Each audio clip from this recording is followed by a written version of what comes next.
So how has the summer been? Excellent. I want to ask you all a question as we start to get back to Sunday school.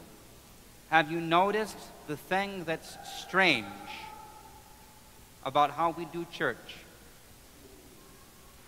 There's lots of things, but I'm looking for one thing in particular. Who takes communion? Right?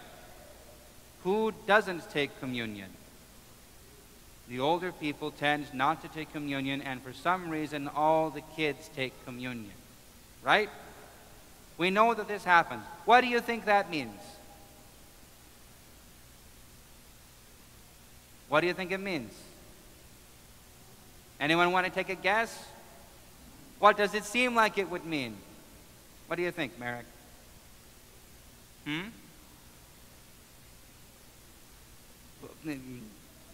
That's possible, but I think that we all, in our minds, start to think somehow that communion is for kids,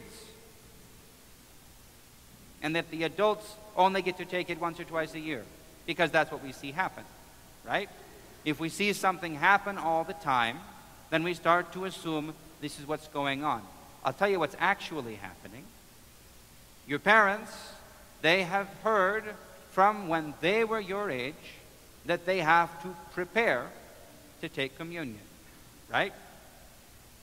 The problem is, and for this I apologize, and on behalf of all of the priests and all of the yayades, I apologize, because everybody has heard a different story about how you're supposed to prepare for communion. So they're confused. We are confused. And the only people we're sure should take communion are the kids. We actually know the answers to this. We just have to talk about it because everyone's yaya told them a little bit something different. So we say, well, this is private, and it's not the priest's business when I take communion because I learned from yaya and she from her yaya and so forth, which is fine, but we need to talk about it. Because the reality is, preparing for communion is something all of us have to do. Even you, Athena. But do I think that you have to not eat meat for 2 weeks before you can come to take communion? Do you like meat? Yeah. Does it mean you have to, well, say an hour of extra prayers Sunday morning before you can take communion? What do you think? Can you do that, Vasilia? If you tried, you could, but do you think it's necessarily going to mean you're going to take communion every Sunday? I don't think so. Because the reality is, when we set the rule for ourselves too high, we end up not doing it. Right? You know how that goes. So, this is what the rule for kids should be. Okay? Remember on Monday that you're going to take communion on Sunday. Right? You live your whole week expecting that you get to come into the church and take communion.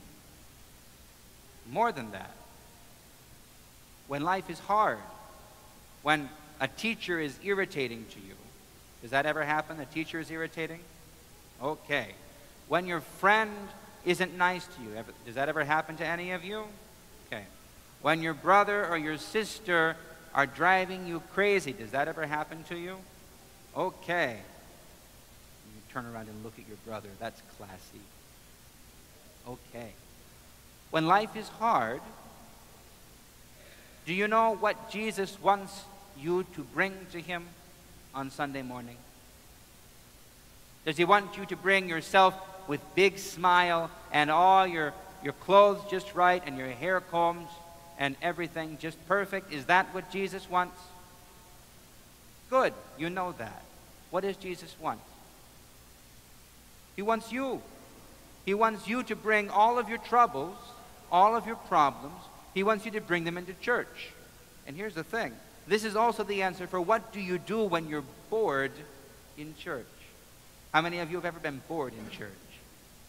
Well, come on, put your hands up. Everybody, put your hands up. Be honest. Grown-ups, adults, if you've ever been bored in church, put your hands up. I want to see every hand because it's true. Everybody put your hands up. Sas parakalo.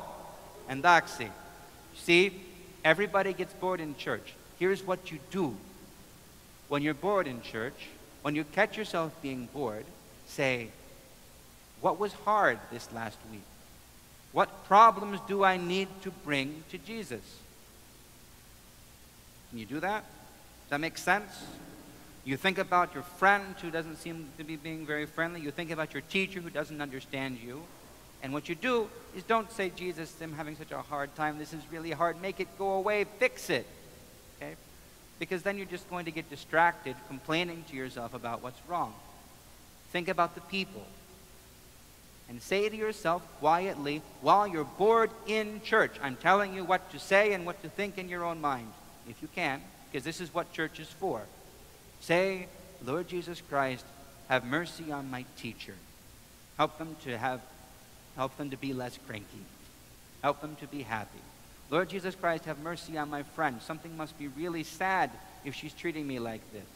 Lord Jesus Christ, have mercy on my brother. I think he loves me, even if he's not showing it. Have mercy on him. Okay? What you are supposed to do, what all of us are supposed to do when we come into the church, is we bring our burdens. You know what a burden is? What's a burden? It's a church word, right?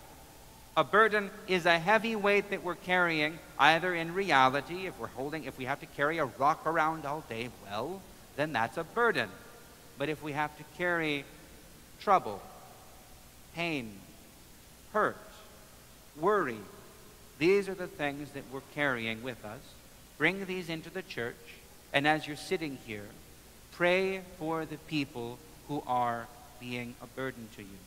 Does that make sense? If you do that, you are preparing for communion. Because all of the preparation that we do, all of the fasting and the prayers that your parents and grandparents have heard about all their lives, the point of those things, pay close attention. The point of all those things is that we learn to bring ourselves and one another and all our life to Christ. And here's how communion works. We give our lives to Jesus, broken, messed up, not perfect. Anyone here have a perfect life? I don't. Okay? We bring our lives to Jesus, and he gives his life to us. That's what we receive when we take communion. He gives us back what we have, what's broken, and he gives us the strength to endure, to find new ways around it. That's what we're supposed to be doing when we're bored in church, especially. Does that make any sense at all? Are you ready to get out of here? Go and have Sunday school again? Very good. What was I going to say? Oh, we'll talk about this another day. But please come on time. The time to be in church is 10:15. If you're later than that, you're late. I know it's hard to get up in the morning because you have to do it every other day. I know that sometimes you have brothers and sisters and that's hard too. So guess what? We made something to make it easier. There's a camera upstairs and it's connected to YouTube. So when you're leaving in the morning, whatever time you leave, if you live farther away, it's probably about 10 o'clock that you leave, right? How many of you know how to work YouTube on a phone? Okay. Please ask your parents. Find the church service. And that way, even if you're not here, in your mind and your heart, you're getting ready to come here. That's actually how the Christians used to do it. Because that early part of the service, from 10 o'clock until about 10:15, 10:20, they did that outside while they were walking. So we're being traditional.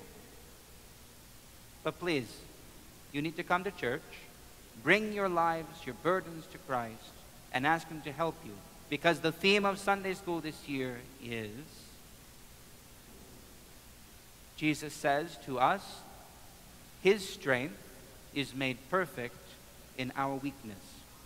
So when things aren't good, that's what He wants from us. Cool? So, if we can pass the tray now, then after